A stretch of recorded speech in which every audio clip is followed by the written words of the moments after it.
Hey guys, so gonna make a quick video, hopefully it's pretty quick, on just swapping out the brake pads only. And this is just the regular SS. These are the 4-piston Brembos, and I believe they're 2 or 4 in the back, but just the regular SS package. It's gonna show you how to swap out the brake pads. The rotors are fine. It's a really quick, easy job, which makes it nice when you do a lot of track days. So I'm just going to show you one side. I'll show you this side and then the passenger side rear. Let's get started. So obviously the first thing you want to do is pop your hood, because we're also going to be bleeding the brakes a little bit, just to get the fluid out of the pistons. So we're going to want to loosen up your brake fluid reservoir cap here,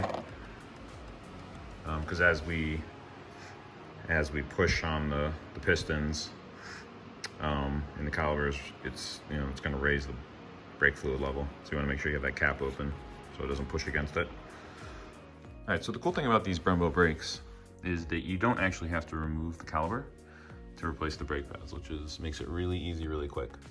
So as you can see, there's 2 pins that are holding in this bracket here that kind of pushes down and keeps the pads in place, obviously like in the center here. So we're gonna knock those pins out.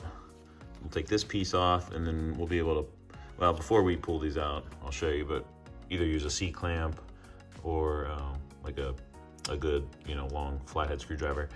And we want to compress, you can see that the pistons are pushed out a little bit, so we're gonna want to compress those back in to make room for the new thicker pads. That's gonna be about it. So let's go over the tools. I'm gonna bleed the brakes. So I'm gonna use a Mighty Vac bleeder here, and then I've got some .4 fluid that I'll show you, because when you're doing track days, you always want to have .4. To bleed the brakes, the bleeder screw requires, it's either 11 millimeter.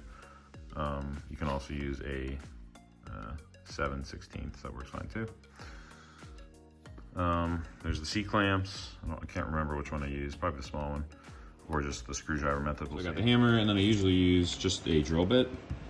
In this case, let's see here, it is a 9/16 drill bit.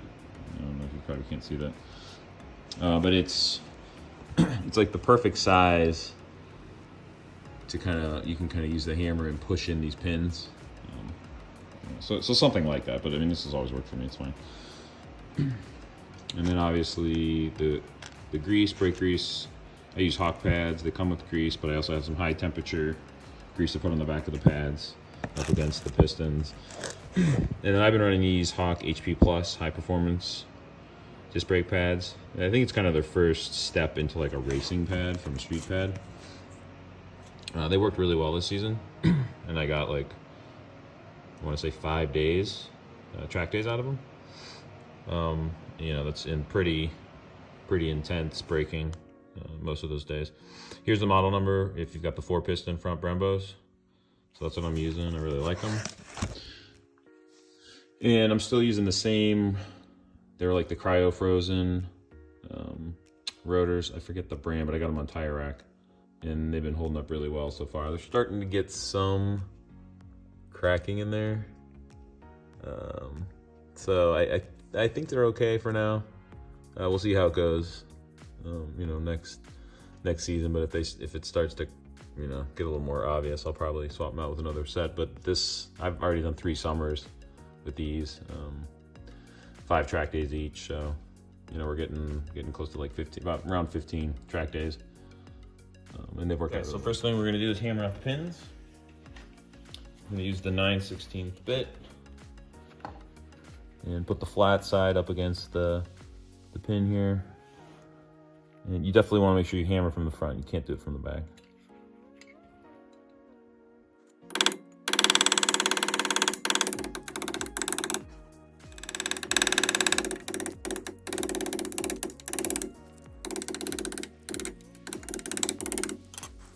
And you'll see once you get the pins through the front in here, you can push down on this clamp and then kind of just work this thing out the rest of the way. There you go. So that's one out.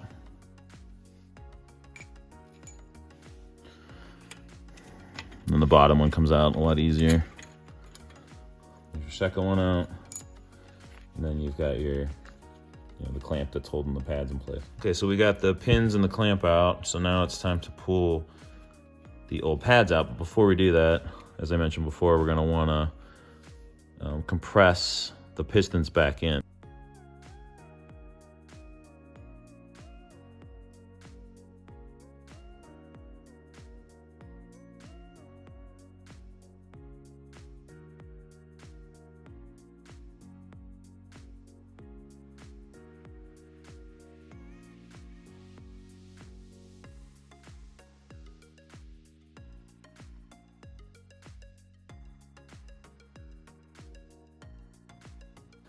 Okay, so we've created a lot of space in here, hopefully enough to get the new pads in.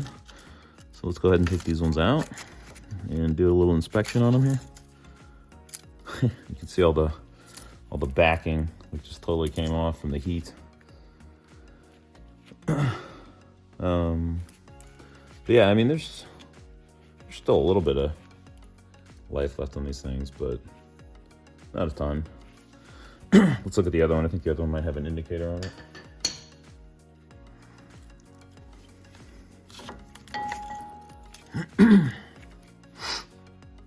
Yeah, so you can see it's definitely not to the, let me get that to focus. It's not to the indicator yet. So I probably could have gotten one more day out of these. But, they did their job. They are actually, you can see that, but they're cracking a little bit from the heat. So you definitely wouldn't want them to start breaking apart at a track day. These probably would have been okay, but again, it's just, they're not that expensive. It's not worth the risk, so we're gonna go ahead and put the new ones in. So there's a lot of debris and crap done in there. So if you have like a little blower, air compressor, leaf blower, I would, or even just, just using your mouth, I would try to blow all the debris and stuff out of there before you put the new pads in. All right, so let's do a comparison of the old pad versus the new. All right, so again, here's the old one, right? There's your indicator. And you can see the back, the heat.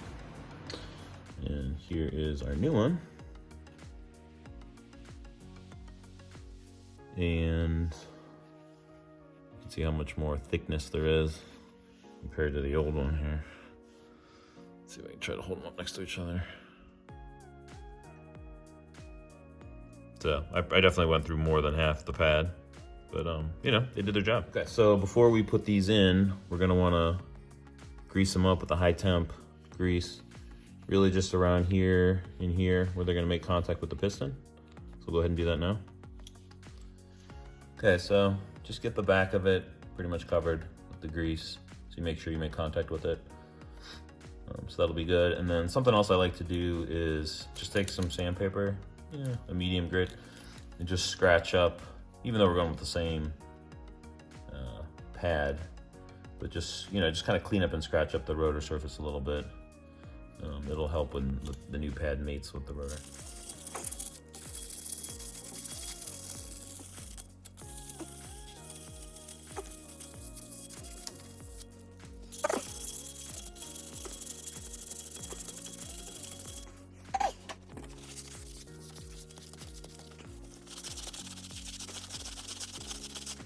Okay, let's go ahead and put the pads in place. Okay, let's go ahead and start with the rear pad. Careful not to put your fingers on the back so you don't smudge the brake grease.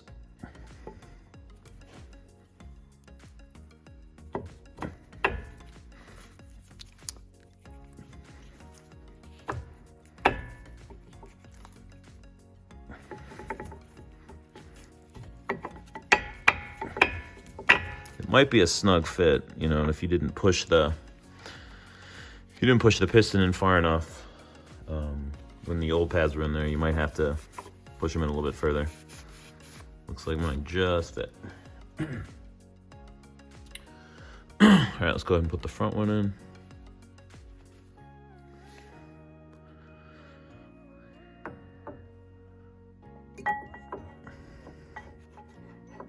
That one slid in a little better.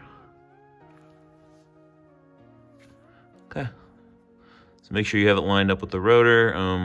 You know, it might move a little bit when you put the pin through, but that's pretty much it. We're gonna go ahead and put the clamp back on, and then we'll put the top pin through. Okay, so you're gonna start from the back.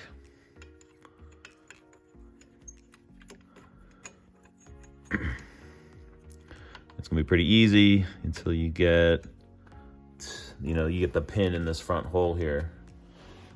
So now, instead of hitting the front, you can just go right to the back, and you can feel where the top of the pin is here, and just lightly tap on it to work its way in.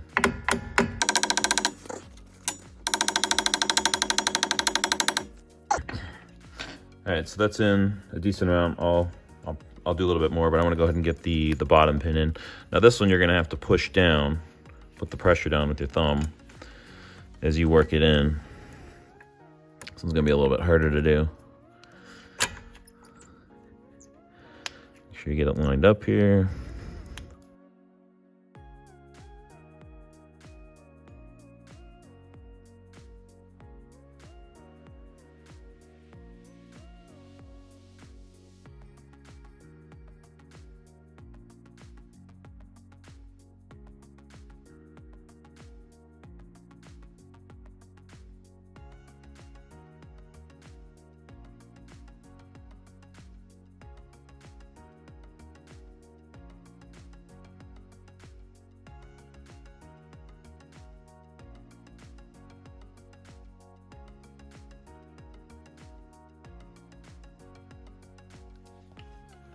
So right about there should be plenty far.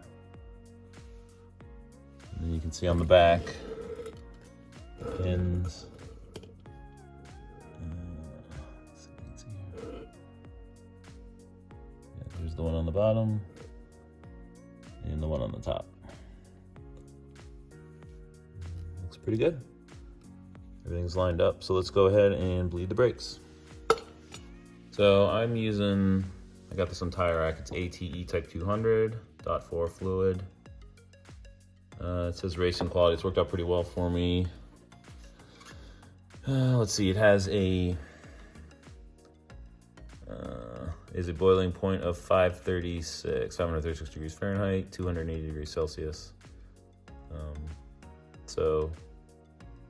Pretty good. I haven't had any issues with it so far. All right, so you want to get your 7/16 on, over the bleeder screw first. Then you connect the Mighty Vac tube, and then I like to use a couple things of tape to put the reservoir in here so it doesn't like move around. And then you want to start to pressurize. So get your pressure up. Make sure this is on here tight. And once it's pressurized, then we will open up the bleeder screw and some fluid should start to come out. And you're gonna have to keep pressurizing it to keep the fluid flowing. You don't necessarily need to flush out a ton. I really just wanna get the fluid out of the pistons, out of the caliper. Something I did forget to mention, there's actually, because of these there's 2 pistons in the front, 2 pistons in the back. We're gonna have to do both sides, the front and the back, so that's something you don't wanna forget about. While I'm doing this, I'll show you.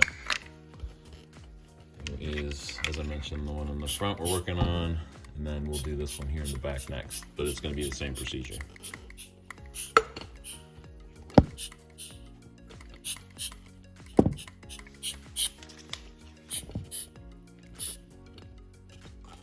Let's take a look and see how much fluid we've already got. A decent amount. I'll probably go maybe close to halfway with each, with the front and the back.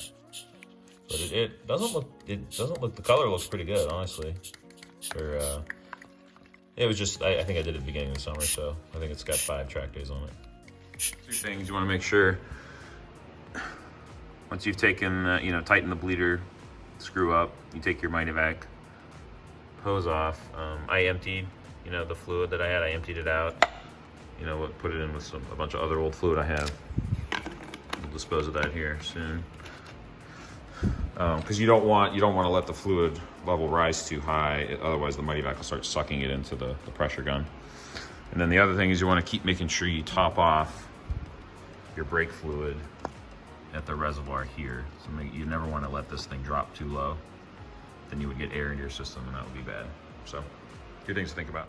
All right, so I was gonna actually show you guys the back, but it's honestly exactly the same as the front. They're just a little bit smaller. But you got your 2 pins, you got your clip, you got, your bleeder screw in the front, bleeder screw in the back. It's literally an identical procedure that we just went through, so I don't need to go through it again, but same thing. Then we're gonna go around to the driver's side rear, and then we'll get to the driver's side front. I like to do it in this order because I'm bleeding them as well. And the last caliber that you want to bleed is the one that's closest to the reservoir, which is the driver's side front. So it's kind of the order I usually do it in. But that's pretty much it. I mean, if you're not replacing your rotors, you're just doing pads and it'll bleed. You can knock this out in a couple hours. It's super easy. All right, well, thanks for watching.